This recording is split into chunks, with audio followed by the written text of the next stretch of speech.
నేడు స్థానిక మినీ బైపాస్లోని లంబోదర గణేష్ ఉత్సవ కమిటీ ఆధ్వర్యంలో విలేకరుల సమావేశం నిర్వహించారు. ఈ సందర్భంగా వారు మాట్లాడుతూ గత 3 సంవత్సరాల నుండి లంబోదర గణేష్ సెంటర్లో వినూత్నంగా ఒక్కొక్క సంవత్సరం ఒక్కొక్క విధమైన లంబోదర్ గణేష్ ప్రతిమల్ని ఏర్పాటు చేస్తూ నెల్లూరు జిల్లాలోని భక్తుల మన్ననలు పొందుతూ వస్తున్న లంబోదర్ గణేష్ ఉట్టి మహోత్సవ కమిటీ ఆధ్వర్యంలో ఈ సంవత్సరం మరింత వినూత్నంగా లంబోదర గణేష్ని కలకత్తాలోని నిష్ఠాతులైన మట్టి ప్రతిమలతో భారీ విగ్రహాలను తయారు చేసే నిపుణులను తీసుకుని వచ్చి నెల్లూరులోనే పర్యావరణ పరిరక్షణలో భాగంగా మట్టితోటి వినాయకుని తయారు చేస్తున్నామని, సుమారు 21 అడుగుల ఎత్తులో వినాయక ప్రతిమ ఉండబోతుందని, ఈసారి ఈ వినూత్నమైన వినాయకుడు శరభ వాహన గండభేరుండ గణపతిగా ప్రజలకు దర్శనమివ్వబోతున్నారని, ఎంతో ప్రతిష్టాత్మకమైన శివుని సర అవతారం, మహావిష్ణువుని గండభేరుండ అవతారం రెండింటిని మేలించి గణేష్ ప్రతిమను తయారు చేయడం జరుగుతుందని, ఈసారి ఉత్సవ కమిటీ సూచనల మేరకు ఉత్సవ కమిటీలో ఉన్న 200 మంది సభ్యులతోటే ఈ ఉత్సవాలు నిర్వహిస్తూ ఏ ఒక్కరి వద్ద నుండి కూడా ₹1 కూడా చందాలు వసూలు చేయడం జరగదని, ఈసారి జరిగే 5 రోజుల ఉత్సవాలు ఎంత ప్రతిష్టాత్మకంగా చేస్తున్నామని, దీనికి సహకరించినటువంటి కమిటీ సభ్యులకు ప్రతి ఒక్కరికి పేరు పేరున కృతజ్ఞతలు తెలియజేశారు. గణేశాయ నమః. ఈరోజు మన లంబోదర గణేష్ ఉత్సవాలు 2026 మీడియా సమావేశానికి విచ్చేసినటువంటి మీడియా మిత్రులకు ముందుగా, ఎందుకంటే మేము చేసే ప్రతి కార్యక్రమాన్ని ప్రజలకు భక్తులకు అతి త్వరగా చేరువ చేసే మీడియా మిత్రులందరికీ కూడా పాదాభివందనం తెలియజేస్తూ, ఈరోజు లంబోదర గణేష్ ఉత్సవ కమిటీ ఏర్పడి 3 సంవత్సరాలు, ఇది 3వ సంవత్సరం. మొదటి సంవత్సరం అతి తక్కువ మందితో అనుకున్నా కూడా 50 మంది కమిటీ ఫామ్ అయ్యి ఈరోజు మొదటి సంవత్సరం తమిళనాడులోని తంజావూరు సెట్టింగ్ని వేసి నెల్లూరు నగరంలో ఈ రాష్ట్రంలోనే పేరు వచ్చే విధంగా మొదటి సంవత్సరం 2024లో మన లంబోదర గణేష్ ఉత్సవ కమిటీ ఏర్పాట్లు చేయడం జరిగింది. ఇక 2025 మీ అందరికీ తెలుసు, మహారాష్ట్ర పూణేలోని త్రిశూద్ గణపతి ఆలయం చరిత్ర నెల్లూరు నగరంలో ఉన్నటువంటి ప్రజలకు 90% తెలియనటువంటి గుడిని నెల్లూరు నగరానికి తీసుకొని వచ్చి ఆ గుడి సెట్టింగ్ వేసి 3 తొండాల వినాయకుడు నెమలి వాహనం ఆ వినాయకుడిని తీసుకొని వచ్చి 2025 లంబోదర గణేష్ ఉత్సవాలు జరపడం జరిగింది.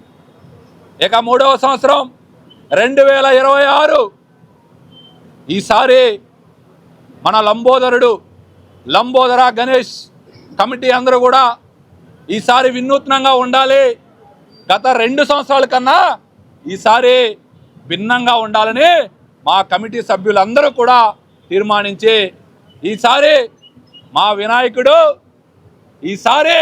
మనందరి వినాయకుడు లంబోదర సెంటర్లో ఉండబోయే వినాయకుడు శరభ వాహన గండభేరుండ వినాయకుడు. శరభ వాహన గండభేరుండ వినాయకుడు. ఏందయా ఈ శరభ, ఏందయా ఈ గండభేరుండ చెప్తా 2 నిమిషాలు. పురాణాల్లో, ఇతిహాసాల్లో చదవండి, చూడండి, నెట్లో సెర్చ్ చేయండి. చాలామందికి శరభ అవతారం తెలియదు. గండభేరుండ కొన్ని మనం గుడుల్లో చూసుంటాం, గండభేరుండ పక్షి అని చెప్పి ఉంటాం. పురాతనమైనటువంటి పురాణాల్లో ఉన్నటువంటి ఇతిహాసాల్లో ఉన్నటువంటి గండభేరుండ ఏదైతే శరభ, నరసింహస్వామి, లక్ష్మీ నరసింహస్వామి భక్త ప్రహ్లాదుడి కోరిక మేరకు తన తండ్రిని వధించేటప్పుడు, హిరణ్యకశిపుణ్ణి లక్ష్మీ నరసింహస్వామి వధించేటప్పుడు రాత్రి కాదు, పగలు కాదు, మనిషి కాదు, జంతువు కాదు, ఆయుధం కాదు, ఆయన యొక్క గోర్లతో అసమ సంధ్య వేళ ఉదయం 4:30 గంటలకు ఎవరినైతే హిరణ్యకశిపుని వధించినప్పుడు ఆ నరసింహస్వామి ఆగ్రుడైపోయి మన దేవతలందరూ కూడా వేడుకుంటారు. శివుడి దగ్గరికి వెళ్ళి దేవతలు నరసింహస్వామి హిరణ్యకశిపుని వధించాడు. కానీ నరసింహస్వామి యొక్క ఉగ్ర రూపం మాత్రం ఇంకా తగ్గలేదు. దయచేసి నరసింహస్వామి ఉగ్ర రూపాన్ని తగ్గించండి అని చెప్పి మన మున్లోకంలో ఉన్నటువంటి దేవతలందరూ కూడా శివుడిని వేడుకున్నప్పుడు నేరుగా శివుడే శరభ అవతారంలో ఒక శరభ పక్షి రూప అవతారంలో వచ్చి నరసింహస్వామిని కోపాన్ని తగ్గించి కోపాన్ని తగ్గించి శరభ అవతారంలో ఉన్నటువంటి శివుడు మళ్ళీ కూడా కోపంతో రగిలిపోతూ ఉంటాడు.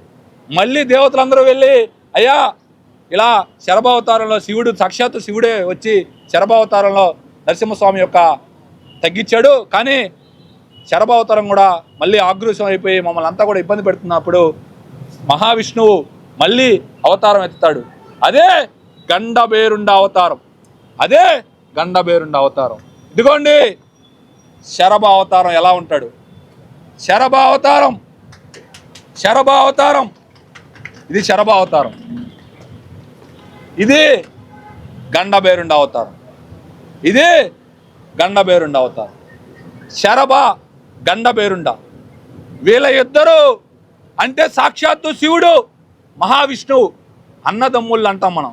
వాళ్ళిద్దరు కూడా యుద్ధం చేస్తే ఎలా ఉంటుంది, యుద్ధం చేస్తే ఇలా ఉండబోతుంది.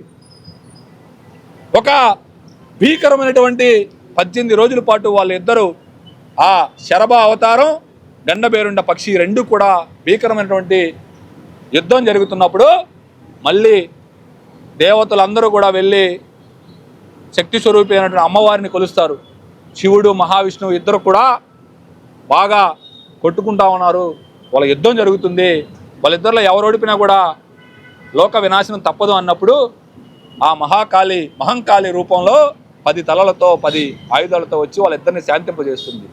ఆ కాన్సెప్ట్తో ఈసారి మనం లంబోదర గణేష్ ఉత్సవ కమిటీ సభ్యులందరం కలిసి 3వసారి శరభ వాహన గండబేరుండ వినాయక అవతారాన్ని తీసుకొని ఈసారి నెల్లూరు నగర ప్రజలందరకు భక్తులందరికీ కూడా ఈసారి ఇక్కడ జరగబోయే వినాయక చవితి వేడుకల్లో పెట్టదలుచుకున్నాం. నెల్లూరు నగరంలో ఉన్నటువంటి ప్రజలందరూ, నెల్లూరు జిల్లాలో ఉన్నటువంటి ప్రజలందరూ, ఆంధ్ర రాష్ట్రంలో ఉన్నటువంటి ప్రజలందరూ వచ్చే నెల 14/9/2026 సోమవారం నుంచి శుక్రవారం వరకు జరిగే లంబోదర గణేష్ ఉత్సవాల్లో మీరందరూ కూడా పాల్గొని ఈసారి ఆ స్వామివారి కృపా కటాక్షాలకు మీరందరూ కూడా రావాలని, భక్తులందరూ విచ్చేయాలని మరీ కోరుకుంటాం. ప్రారంభించిన అతి కొద్ది తీర్చిదిద్దినటువంటి మదన్ గారికి, చక్రి గారికి, వారి కమిటీ సభ్యులందరికీ కూడా ఆంధ్రప్రదేశ్ గణేష్ ఉత్సవ సమితి హృదయపూర్వక శుభాకాంక్షలు, ధన్యవాదాలు తెలుపుకుంటుంది. ఈ ఉత్సవాల్లో మరింత ఆధ్యాత్మికతను పెంచి పౌరాణిక అంశాలను జోడించి యువతలో ధర్మం పట్ల నిష్ట పెంచే విధంగా వీరు చేస్తున్నటువంటి ఉత్సవాలు విజయవంతం కావాలని చెప్పి ఆ విఘ్నేశ్వరుని వేడుకుంటూ, ఈ మధ్య కలిసినప్పుడు మదన్ చక్రి చెప్పారు ఈ తప్ప వసూలు లేకుండా చేస్తామనని. కానీ గత 40 సంవత్సరాలుగా వినాయక ఉత్సవాలు నెల్లూరు నగరంలో చేస్తున్నటువంటి ఒక అనుభవంతో మేము చెప్పేది ఏంటంటే, ఇది సమాజ కార్యక్రమం. పండ్లున్న చెట్టుకే రాళ్ళు పడతాయి.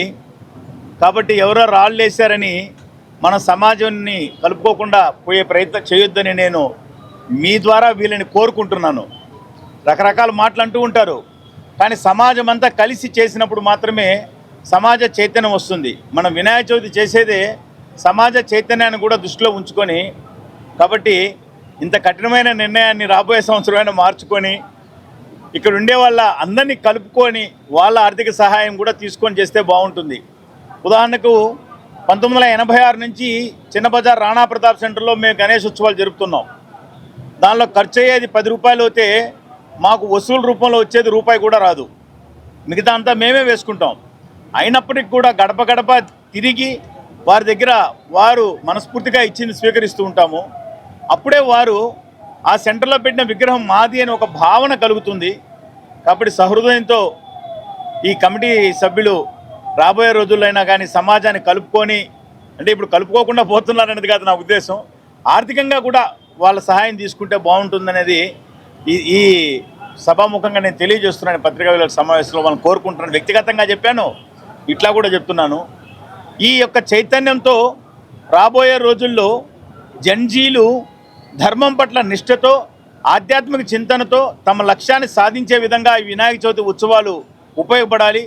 అదేవిధంగా ఎక్కడ హిందుత్వానికి గ్లాని కలిగినా కూడా ఆ ధర్మాన్ని కాపాడే దానికోసం యువత ముందు ఉండే చైతన్యాన్ని ఈ లంబోదర గణేష ఉత్సవ సమితిలో జరిగే ఉత్సవాల ద్వారా వారికి కలిగిస్తారని చెప్పి ఆశిస్తూ మంచి ఆధ్యాత్మిక వాతావరణంతో జరుపుకోవడం ద్వారా మొత్తం మిగిలిన సెంటర్లకు కూడా సరైనటువంటి వీళ్ళు మార్గదర్శనం చేస్తారని, అంతేకాకుండా ఈ చుట్టుపక్కల ఉండే చిన్న చిన్న విగ్రహాలు ఎవరైతే పెడుతున్నారో వారికి కూడా అన్ని విధాల సహాయ సహకారాలు అందించడం ద్వారా మిగిలిన వాళ్ళని కూడా ప్రోత్సహించిన వాళ్ళు అవుతారు. ఆ దిశగా కూడా కమిటీ వాళ్ళని ఆలోచించమని కూడా కోరుకుంటున్నాను. కాబట్టి ఈ సింహపురి గణేష్ ఉత్సవ సమితి ద్వారా, ఆంధ్రప్రదేశ్ గణేష్ ఉత్సవ సమితి ద్వారా అనేక సమస్యల్ని ఈ కూటమి ప్రభుత్వం దృష్టికి తీసుకుపోయినప్పుడు దానిలో కూటమి ప్రభుత్వం దృష్టికి తీసుకుపోయేదానికి మాకు కలిగిన చైతన్యం ఏంటంటే ఇక్కడ స్థానిక రూరల్ ఎమ్మెల్యే శ్రీధర్ రెడ్డి గారి యొక్క ప్రోత్సాహం మాకు ప్రోద్బలం. వారి నాయకత్వంలోనే మేము 1986లో ఈ ఉత్సవాలు ప్రారంభించాము శివాజీ సెంటర్లో. వారి యొక్క ప్రోత్సాహం ప్రోద్బలంతో సింహపురి గణేష్ ఉత్సవ సమితి సూచనల మేరకు అనేక సమస్యలు తీర్చారు ఎమ్మెల్యే గారు, మిగిలిన ప్రజాప్రతినిధులు. వారందరి సహాయ సహకారాలతో ఈ సంవత్సరం కూడా మరింత వైభవంగా జరగాలని, అదేవిధంగా మంత్రివర్యులు నారాయణ గారు, రామనారాయణ రెడ్డి గారు, ఎంపీ వేమిరెడ్డి ప్రభాకర్ రెడ్డి గారు, ముఖ్యంగా కోటంరెడ్డి శ్రీధర్ రెడ్డి గారు, కోటంరెడ్డి గిరిధర్ రెడ్డి గారు, వీరందరి ప్రోత్సాహము ప్రోద్బలంతో 5వ రోజు నెల్లూరు నగరంలో ఉండే విగ్రహాలని కూడా నిమజ్జనం చేయాలని చెప్పి కూడా ఆంధ్రప్రదేశ్ గణేష్ ఉత్సవ సమితి పిలుపునిస్తుంది. ఈ సందర్భంగా మీ అందరి దృష్టికి తీసుకురావాల్సింది, గత 4 సంవత్సరాలుగా గణేష్ ఘాట్లో విగ్రహాలు కలపడం వల్ల అది పూడిక అయిపోయి 3 అడుగులు 4 అడుగులు మట్టానికి చేరింది. 15 అడుగుల మట్టం కాస్త దాన్ని తీర్చే దానికోసం శ్రీధర్ రెడ్డి గారు, గిరిధర్ రెడ్డి గారు ఎన్నో వ్యయ ప్రయాసాలకి ఓరుస్తున్నారు. వారు దేశం మొత్తం పైన ఎక్కడ టెక్నాలజీ ఉన్నదని చెప్పి అతి కొద్ది రోజుల్లోనే వారు గమనించుకొని మెగా కృష్ణారెడ్డి గారి ద్వారా ప్రత్యేకమైనటువంటి ఆపరేటర్స్ తెప్పించి ఆ పూడిక తీసే విశ్వ ప్రయత్నం చేస్తున్నారు. తప్పకుండా వారి ప్రయత్నం సఫలమవుతుంది. వారి కృషి వలన సింహపురి గణేష్ ఉత్సవ సమితి ఇచ్చిన సూచనల మేరకు చేస్తున్న అన్ని ఏర్పాట్లకు మరొకసారి ఈ వేదిక సందర్భంగా వారికి హృదయపూర్వక ధన్యవాదాలు తెలుపుకుంటున్నాము. ఈ లంబోదర సెంటర్లో గణేష్ ఉత్సవాలు విజయవంతం కావాలని హృదయపూర్వకంగా కోరుకుంటున్నాం. ధన్యవాదాలు. ఈ వీడియో కనుక మీకు నచ్చినట్లయితే లైక్ చేసి షేర్ చేయండి. మరిన్ని లేటెస్ట్ అప్డేట్స్ కోసం మా ఛానల్ ని సబ్స్క్రైబ్ చేయండి.